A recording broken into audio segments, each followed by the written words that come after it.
Middle class அப்படின்ற ஒரு படம் விஜயலட்சுமியுடைய நடிப்பில வெளிவர இருக்கு. எல்லோருமே இந்த படத்த பத்தி அதுக்குள்ளேயே நெறைய டாக்ஸ்லாம் வந்து பேசிக்கிட்டு இருக்காங்க சோஷியல் மீடியால.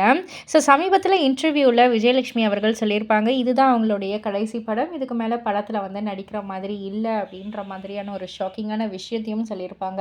இது எல்லாத்தையும் தாண்டி இந்த மிடில் கிளாஸ் அப்படின்ற ஒரு விஷயம் வந்து அவங்களுக்கு ரொம்பவே தொடர்புடையதாக இருந்தது அப்படின்ற மாரியும் சொல்லியிருப்பாங்க. அதாவது இன்டர்வியூவரே வந்து கேட்குறாங்க. பொதுவாவே விஜயலட்சுமி அவர்கள் ரொம்பவே ஆக்டிவா இருப்பாங்க சோஷியல் மீடியா பக்கத்துல. ஸோ, அவங்களுடைய வீட்டு வேலைகள், அதாவது சமையலா இருக்கட்டும், இல்ல வீட்ட கிளீன் பண்றதா இருக்கட்டும், எல்லாமே அவங்களே தான் வந்து செஞ்சிருக்காங்க.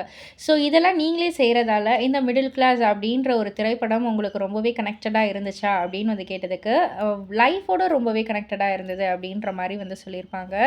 அண்ட் அது மட்டும் இல்ல, அவங்களுக்கு பிடிக்காத ஒரு விஷயத்தையும் வந்து அவங்க வந்து பகிர்ந்துக்கிட்டாங்க. அதாவது ஃபோன்ல பேசுறது சுத்தமா பிடிக்காது அப்படின்ற ஒரு விஷயத்த தான் பகிர்ந்திருக்காங்க. அ மெசேஜ் பண்றீங்களா? சேட் பண்றீங்களா? அது நான் எவ்வளோ நேரம் வேணாலும் வந்து நான் பேசுவேன். நேர்ல கூட நான் வந்து பேசுவேன். பட் ஆனா இந்த ஃபோன்ல பேசுறது வந்துட்டு, ஹலோ நல்லா இருக்கீங்களா?" அப்படின்னு சொல்லிட்டு, இதோ வரேன், வரேன்" அப்படின்னு யாரோ கூப்பிடுற மாதிரி நான் வந்து அத வந்து பண்ணிடுவேன். கட் பண்ணிடுவேன். டைவர்ட் பண்ணிடுவேன். பிகாஸ் எனக்கு ஃபோன்ல பேசுறது எனக்கு சுத்தமா பிடிக்காது அப்படின்ற ஒரு விஷயத்த அவங்க பகிர்ந்திருக்காங்க.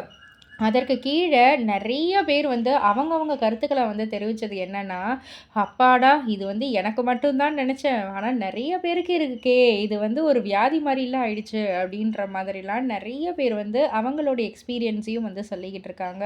ஸோ இது மூலியமா நெறைய பேருக்கு ஃபோன்ல பேசுறது பிடிக்காதுன்றது வந்து தெரிய வந்திருக்கு. இத பத்தி நீங்க என்ன நெனைக்கிறீங்க? உங்களுடைய கருத்து என்ன? அப்படின்றத கீழ உள்ள கமெண்ட் பாக்ஸ்ல குறிப்பிட்டு சொல்லுங்க. மறக்காம சேனல சப்ஸ்கிரைப் பண்ணி பக்கத்துல உள்ள பெல் ஐகான கிளிக் பண்ணிடுங்க.